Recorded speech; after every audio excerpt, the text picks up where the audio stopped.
Hey guys, this is Chetan for PhoneRadar and we finally bring to you the review of the Samsung Galaxy Note Edge.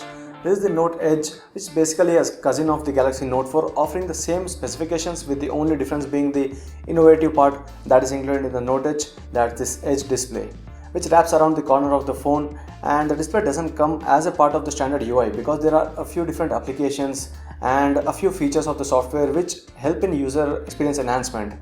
When you talk of the specifications in particular, there's no real difference from the Galaxy Note 4 as you get to see this Quad HD display, a 16 megapixel camera on the back with the heart rate monitor and the flash, and on the front you have the same home button with this finger scanner.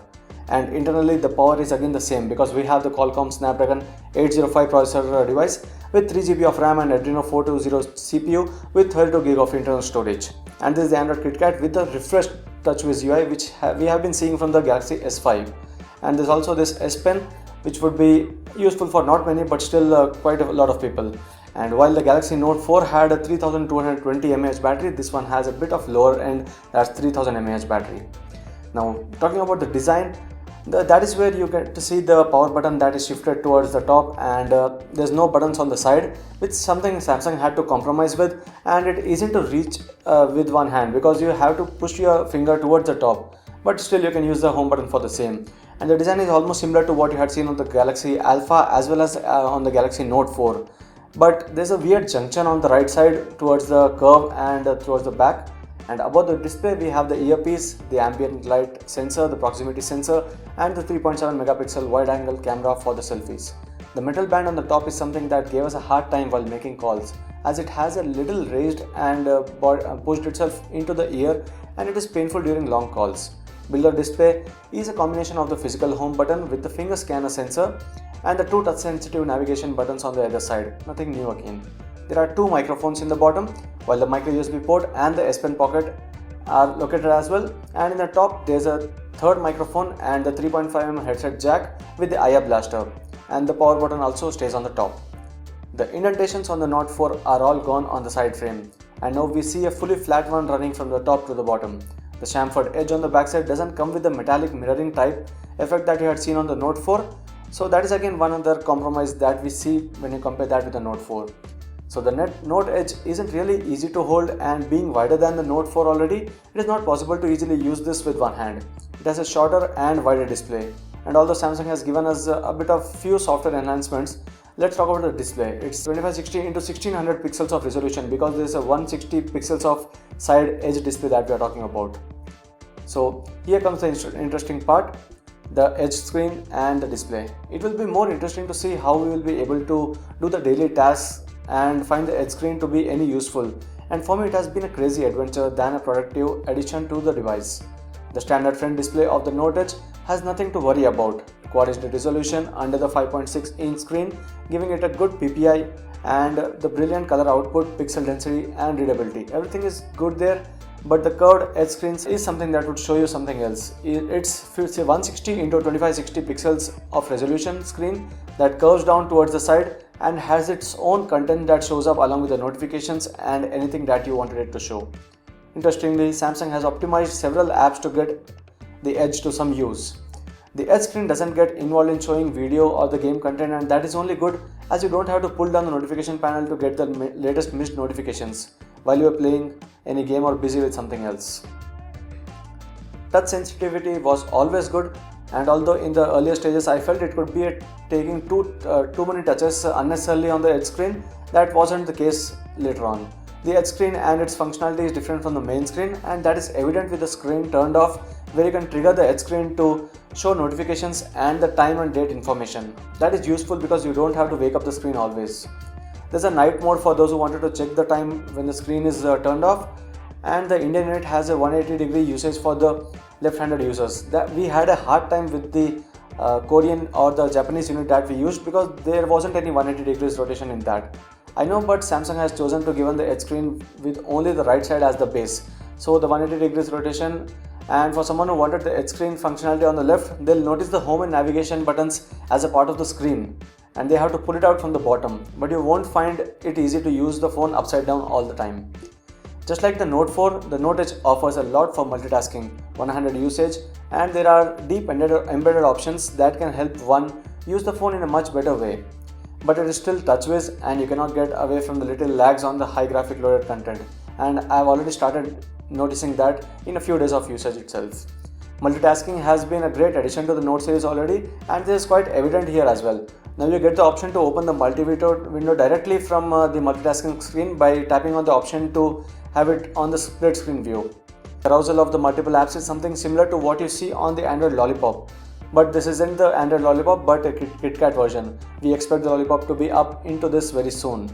With regards to the hardware, both internally and externally, you have all the Galaxy Note 4 features in this, and the removable back cover gives access to the removable battery, a SIM card slot and a microSD card slot. Speaker is located on the back, and although the output is good, the experience isn't really great.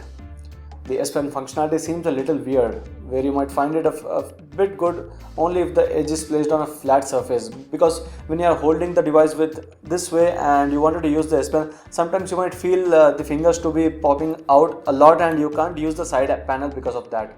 So that isn't as good as the one on the Galaxy Note 4. The 3000 mAh battery on the Galaxy Note Edge lasted easily for over a day thanks to the 3 to 4 hours of screen on time, which is again commendable, and I could use it for a longer time if I had done some optimization, but still that is great enough because I see about 20-25% of power left during the end of the day.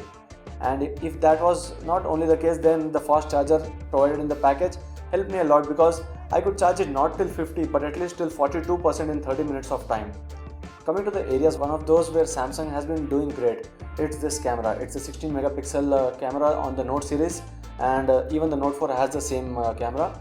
While Samsung did bring about some changes in the camera application with the on-screen options pushed to the edge screen, that is a blunder on the other side, as you always now have to use both your hands. You can't stabilize the camera using a single hand. One, the shutter button is not easy to reach when holding the phone with one hand and trying to capture using the same.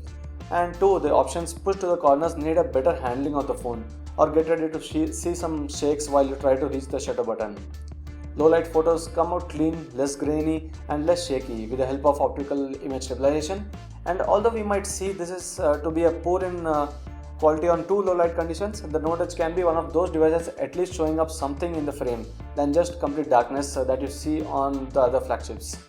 To sum it up, the Galaxy Note Edge is refreshing and new but far from the best, because first off, although Samsung has brought out something new, the pricing is ridiculous, but at the same time there are rare chances that someone might want to risk and choose a device with a curved screen when there is no real need of it, but someone would again want to try something new.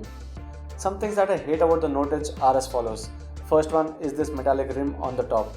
This one was what had given me a lot of pain to the ear when I am talking on the phone for a long time, because it pops out a bit from the normal surface, so that is what had been a bit painful. You always have to be a bit extra careful about the edge screen, and you might feel that sometimes you could be accidentally touching the side edge display of this, but although not always, you can be sometimes more cautious about it. And the speaker located on the back was again an issue for me, because sometimes I felt that when placing it on a flat surface, the sound doesn't come out to the best way. And although there are a few apps very well made for the edge screen, they aren't up to the mark. Now, a few things which I liked. The first one is the innovation. Some might feel it a bit exaggerated, but still Samsung has finally come up to something cool and different and not followed the footsteps of competition. At least what it was criticized for. Samsung has been known for copying or the same repetitive stuff. Second thing that I liked is the camera. The third one is the audio recorder application, where there were a lot of options, and that was because of this multiple microphones included. And the fourth one is the edge screen. That I would say again that you get a few good options with the edge screen, and although you might feel that is a bit away from normal and you won't be feeling comfortable with it, that's okay. All in all, the Galaxy Note Edge is more good than bad here, and the only problem is convincing myself to spend that amount when I could get the same things in the Galaxy Note 4 and keep the experimentation away.